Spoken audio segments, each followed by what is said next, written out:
बघा, आपल्या सनातन संस्कृतीमध्ये 33 कोटी देवता सांगितले, बरोबर आहे की नाही? महिला मंडळ जागे आहात ना तुम्ही? हां, एवढं टेन्शन मध्ये बसू नका, टेन्शन फ्री बसलं पाहिजे माणसाने. काही लोक एवढे चेहऱ्यावर, एवढे डोक्यावर प्रेशर घेऊन बसतात. काही लोकांचे चेहरे असे असतात, अजून असे चेहरे इथे नाहीत, पण काही लोकांचे चेहरे असे असतात त्यांच्या चेहऱ्यावर 12ही महिने 12च वाजलेले असतात. असं वाटतं सगळ्या जगाचं संकट याच्याच डोक्यावर येऊन पडलंय. एवढं टेन्शन मध्ये बसू नका, अजिबात नाही. कथा ही व्यथा घालवणारी आहे, कथा ही चिंता घालवणारी आहे. शिवकथेचा अर्थच आहे शिव कल्याणे, कल्याण जीवनामध्ये प्राप्त करणारी शिवकथा आहे. कल्याण म्हणजे मुंबई जवळचं नाही बरं, ते कल्याण वेगळं आहे, हे कल्याण वेगळं आहे. शिव कल्याणे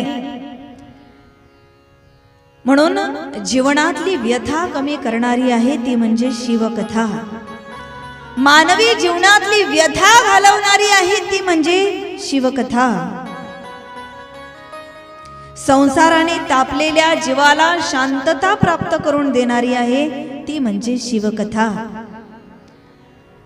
आणि प्रपंचिक जीवनामधले सर्व प्रश्नांची उत्तर आहे ती म्हणजे शिवकथा. म्हणून ते शिवतत्व आपल्याला या ठिकाणी जाणायचं आहे. आपल्या सनातन संस्कृतीमध्ये 33 कोटी देवता आहे. किती देवता आहे? झोपल्या का काय? किती कोटी देवता आहे? 33 कोटी. पण 33 कोटी, कोटी हा शब्द संख्यावाचक नसून प्रकारवाचक आहे. काही लोक म्हणतात अरे तुमच्या हिंदू सनातन परंपरेमध्ये 33 करोड देवता आहे. अरे 33 करोड नाही बाबा, 33 कोटी.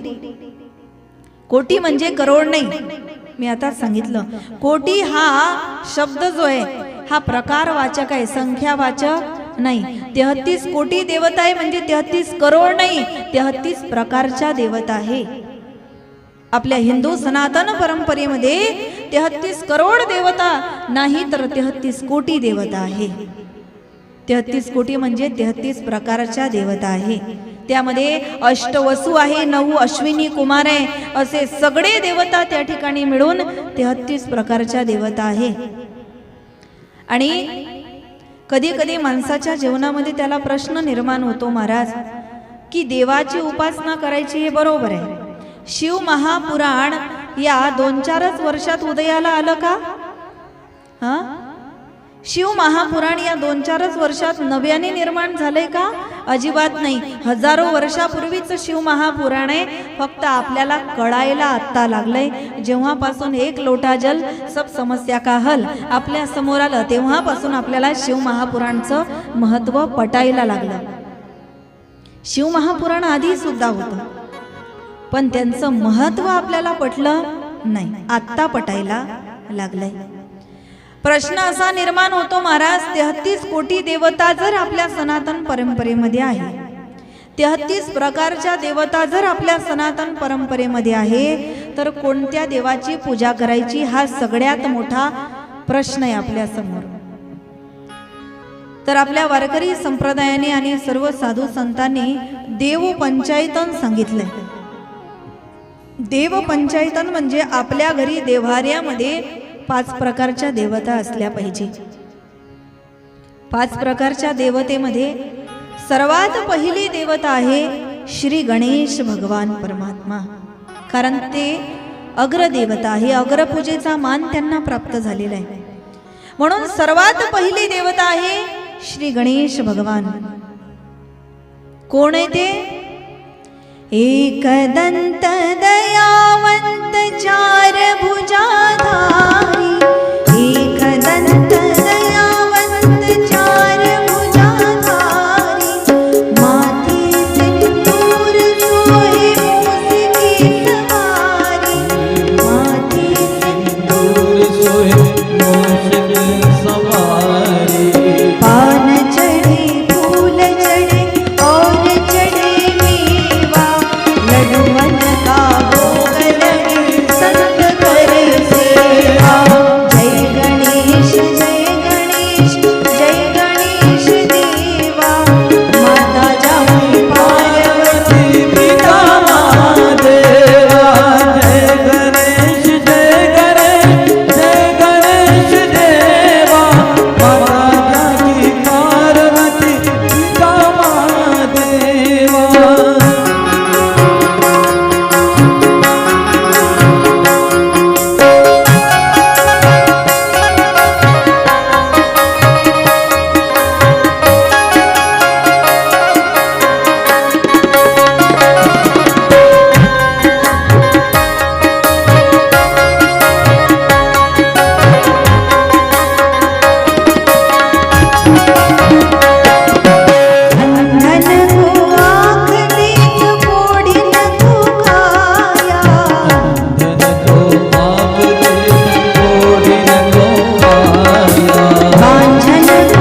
और चढ़े मेवा, लडुवन का भोग लगे, संत करे सेवा.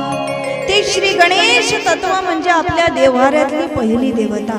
देव पंचायत सांगते मी, लक्ष देऊ नाही का बरं. सगळ्यात पहिली देवता श्री गणेश भगवान परमात्मा. आपल्या देव्हाऱ्यामध्ये कुठले 5 देव असावे?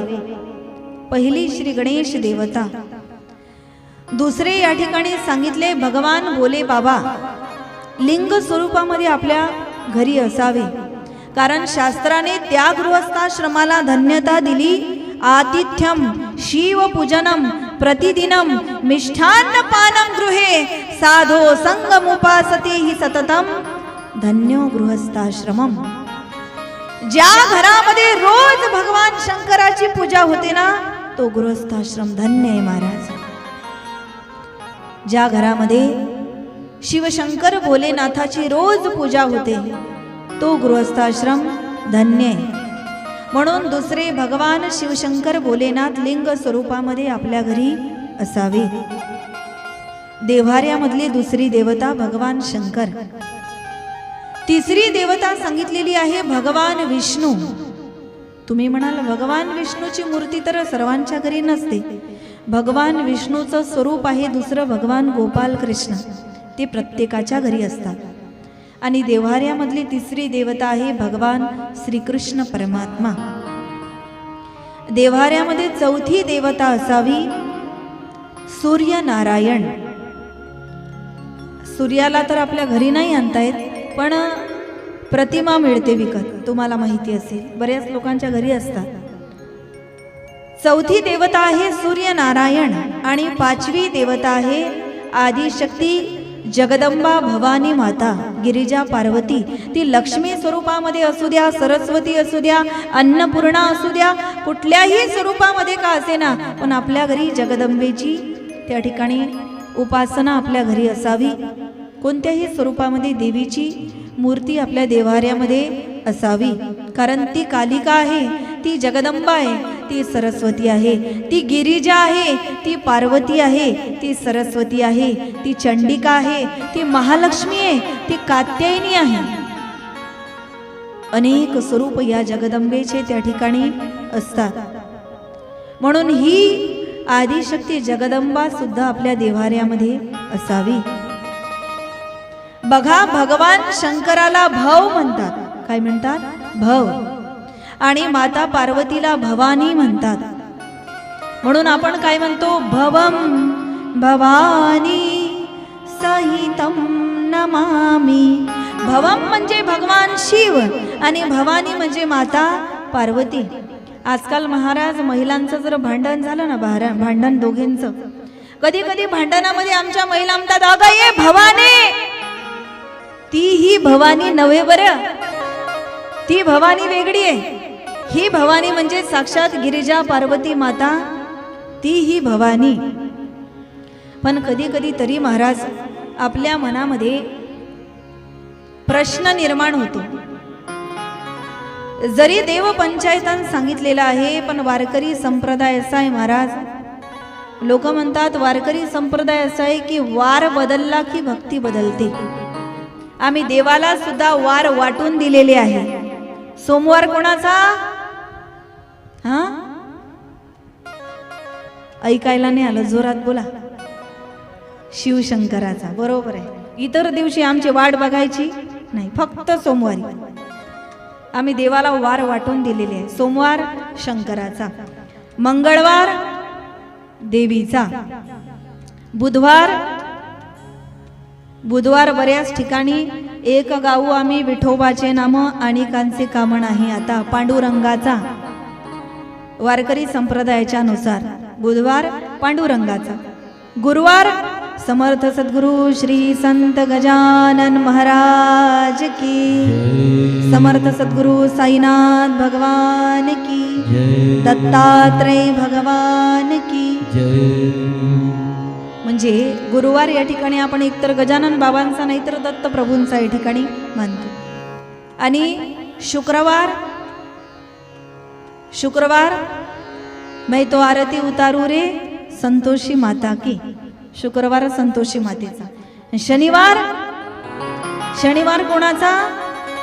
हा तिकडेच बघा, हे दुःख भंजन मारुती नंदन, हे दुःख भंजन मारुती नंदन, सुनलो मेरी पुकार, पवन सुत विनती बारंबार, पवन सुत विनती बारंबार।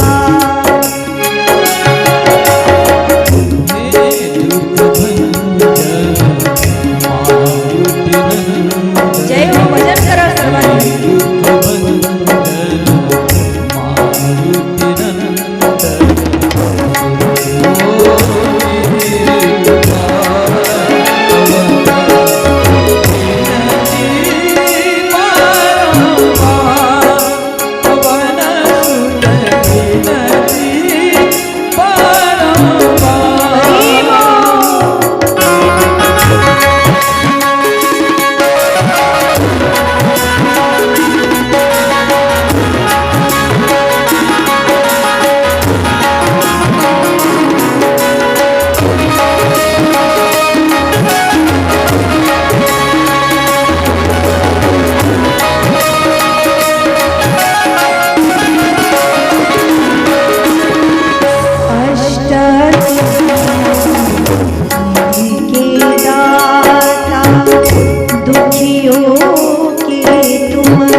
रिझे अवधा बिहारी. एडकोट एडकोट. जय मल्हार. असे देवाला आम्ही वार वाटून दिलेले आहे. पण प्रश्न निर्माण होतो महाराज, वारकरी वार बदलले की भक्ती बदलतात? खरंच या वारकऱ्यांची खरी निष्ठा आहे का भगवान परमात्म्यावर? तर महाराज आमचे साधू संत फार गोड वर्णन करून सांगतात. बघा, सनातन परंपरेमध्ये 33 कोटी देवता आहे, 33 प्रकारच्या देवता आहे. त्यामध्ये मुख्य 5 देवता आहे. देव पंचायतन या ठिकाणी सांगितलंय. पण हे करत असताना आम्हाला आमच्या मनामध्ये जे प्रश्न निर्माण होतात, भगवान शंकराची भक्ती करायची की कृष्णाची भक्ती करायची, देवीची भक्ती करायची की गजाननाची भक्ती करायची, कोणाची भक्ती करायची, हा संभ्रम आम्हाला आमच्या मनामध्ये निर्माण होतो. तर तो संभ्रम मी आज तुमच्या मनातला या ठिकाणी घालवणार आहे. बघा, जसं तुम्ही एकच आहात, मी एकच आहे, पण आपल्याला प्रत्येक व्यक्ती वेगवेगळ्या नावाने हाक मारतो. कुणी तुम्हाला आई म्हणत असेल, कुणी तुम्हालाच मावशी म्हणत असेल, कुणी तुम्हालाच आत्या म्हणत असेल, कुणी तुम्हालाच काकू म्हणत असेल, कुणी तुम्हालाच आजी म्हणत असेल, कुणी तुम्हालाच असे वेगवेगळे नावाने या ठिकाणी संबोधत असेल. मग तुम्ही वेगवेगळे आहात का? जसं आत्या, मावशी, काकी, आई, आजी ह्या सर्व वेगवेगळ्या आहेत का? एकच आहे. जसं मी आहे, मला कोणी दीदी म्हणतं, कोणी माई म्हणतं, कोणी नावाने हाक मारतं. ज्यांचा अधिकार आहे ते नावाने हाक मारतात. मग माझे स्वरूप वेगवेगळे आहेत का? नाही, मी एकच आहे. पण मला प्रत्येकाने वेगवेगळ्या स्वरूपाने पाहिलं. तसं भगवान परमात्मा एकच आहे. पण त्याला जर तुम्हाला बाप म्हणून स्वीकारायचं असेल तर तुम्ही भगवान शंकराची कथा ऐका. त्याला जर तुम्हाला आई म्हणून स्वीकारायचं असेल तर तुम्ही आदिशक्ती जगदंबेची कथा ऐका, देवी भागवत ऐका. तुम्हाला जर त्या भगवान परमात्म्याला गुरु स्वरूपाने भजायचं असेल तुम्ही संतांचं चरित्र ऐका. तुम्हाला जर त्या भगवान परमात्म्याला पती म्हणून स्वीकारायचं असेल तर तुम्ही कृष्ण चरित्र ऐका, श्रीमद भागवत ऐका. स्वरूप वेगवेगळी आहे, भगवान परमात्मा मात्र एकच आहे. भिन्न भिन्न स्वरूप आहे पण तो भगवंत मात्र एक आहे महाराज. तत्व जरी वेगळे, हर देश में तू, हर देश में तू, हर देश में तू, तेरो नाम अनेक एक ही है, तेरो नाम अनेक एक ही है. तेरी रंगभूमि यह विश्व बड़ा, तेरी रंगभूमि यह विश्व बड़ा. सब खेलन में जोड़ी हुए, हर देश में तू, हर देश में तू, तेरा नाम अनेक एक ही है.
विशाल बना पर्वत विशाल बना.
नाही, स्वरूप मात्र भिन्न भिन्न असू शकतं, पण तत्व मात्र एकच आहे. आता आई जर आपल्याला अनुभवायची असेल, महिला मंडळ, आई कशी असते दिसायला? मोठी दाढी आहे तिला, मोठी मिशी आहे, अशी आई असते का? अजिबात नाही. सुंदर साडी नेसलेली, सुंदर शृंगार केलेली, हातात बांगड्या घातलेली, तिला काय म्हणतात? आई म्हणतात. आणि बाप जर आपल्याला अनुभवायचा असेल, एखाद्याने सांगितलं, अरे तुझा बाप आलाय, सुंदर साडी नेसून आलाय. बाप साडी नेसून येतो का? अजिबात नाही. त्याला जे आवडेल, कोट सोड जे काही तो घालत असेल त्याला बाप म्हणतात. आणि शृंगार केलेली सुंदर साडी नेसलेली जी आहे ना, तिला आई म्हणतात. मग भगवंताला आपल्याला कोणत्या स्वरूपाने स्वीकारायचा आहे, हा सगळ्यात पहिला प्रश्न आहे आपला. मागल्या वेळेस ज्या वेळेला मी आली होती ना, त्यावेळेला तुम्हाला तुमच्या पतीची कथा ऐकायची होती. जो संपूर्ण जगाचा पती आहे ना, त्याची कथा ऐकायची होती, म्हणून मी तुम्हाला श्रीमद भागवत कथा सांगितली होती. पण यावर्षी पतीची कथा न सांगता पित्याची कथा सांगणार आहे, जो संपूर्ण जगाचा बाप आहे, भगवान शिवशंकर भोलेनाथ. म्हणून यावर्षी आपल्याला आपल्या बापाची कथा ऐकायची आहे. पतीची ऐकली, आता बापाची कथा आपल्याला या ठिकाणी श्रवण करायची. शिव म्हणजे काय हे महत्वाचं आहे. बघा, जोपर्यंत या शरीरात शक्ती आहे तोपर्यंत हे शरीर शिव आहे. ज्या दिवशी शरीरातून शक्ती निघून गेली, या शिवाला शव व्हायला वेळ लागत नाही. शक्ती शरीरामध्ये आहे तोपर्यंत शिव आहे. शरीरातली शक्ती गेली की काय म्हणतात? शव.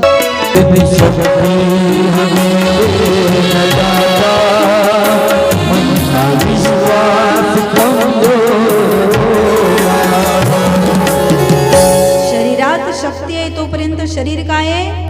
शिव आहे, शिव. शरीरातली शक्ती निघून गेली की या शिवाला शव व्हायला वेळ लागत नाही. बघा, ज्या दिवशी आपल्याला उपवास असतो ना, उपवास, आज काय आहे? एकादशी. कोणाकोणाला आहे? हात उंच करा. वा, खरंच मानलं पाहिजे आमच्या हिंगणघाटच्या महिला मंडळींना. काही काही गावात एकच हात उभा असतो, तोही रिटायर झालेल्या एखाद्या माणसाचा.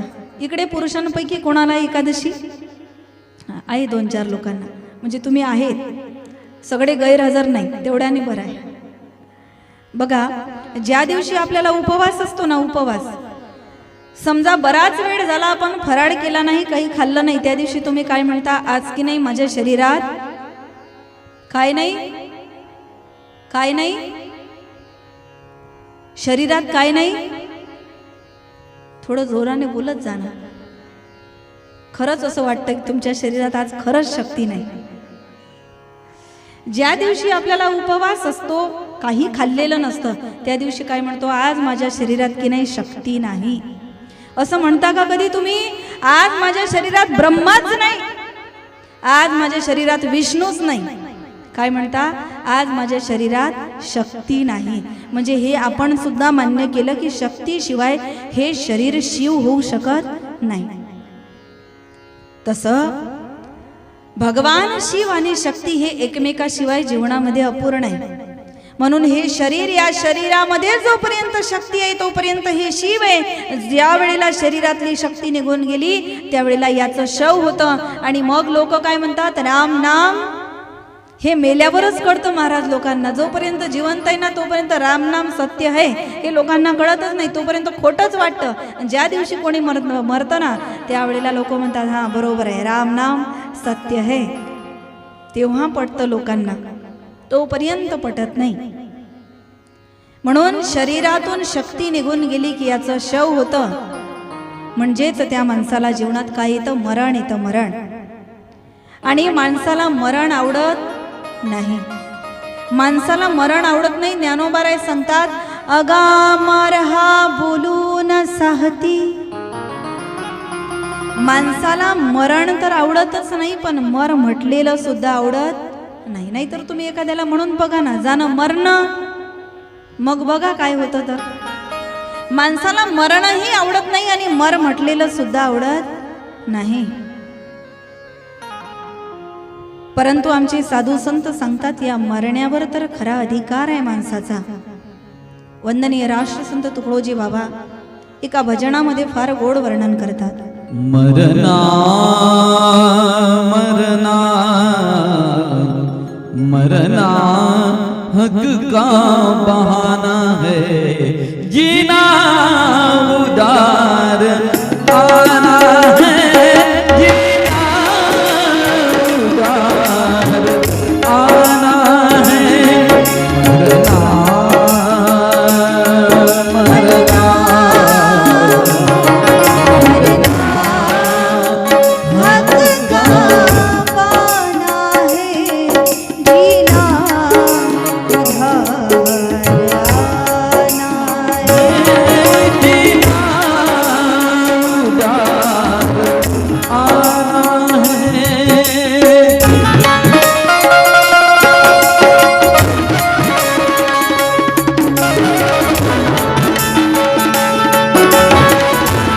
जय हो शंभूनाथ.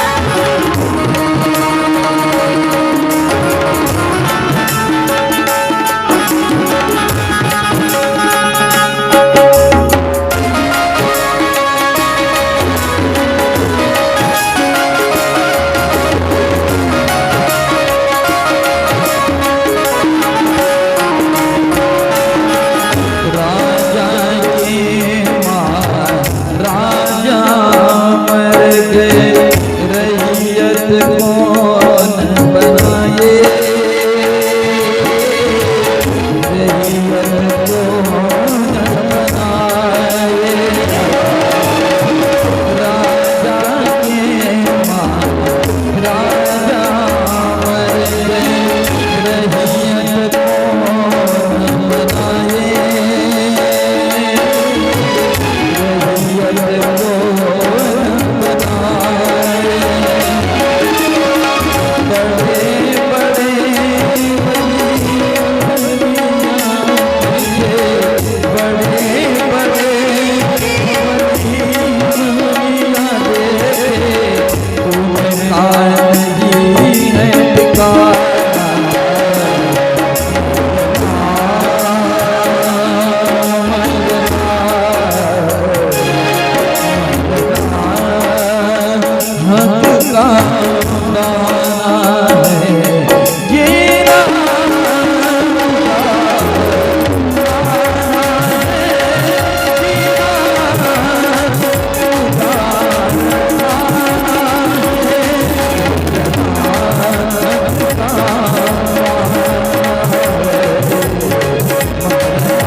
मरना हक का बाना है, जीना उधार आना है.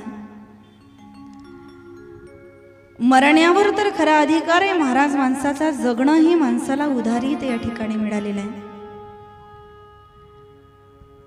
आणि वंदनीय राष्ट्रसंत तुकडोजी बाबा सांगतात तोच या जीवनामध्ये खरा जगतो. कहात तुकड्या वही जीते हैं, जो जीते मर जाते,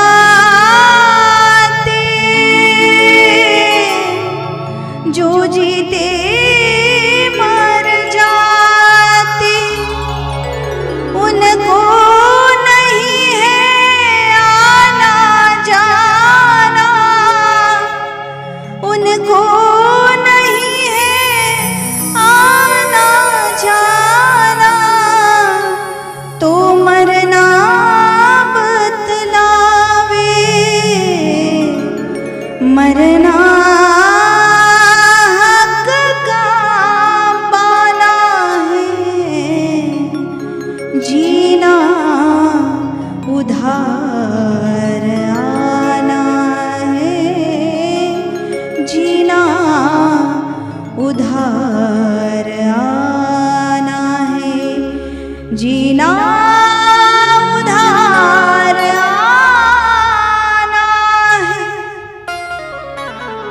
खरा जगतो महाराज. ज्याला जिवंतपणी असलेल्या सर्व इच्छा या ठिकाणी संपवता येतात ना, तोच खरा जगतो.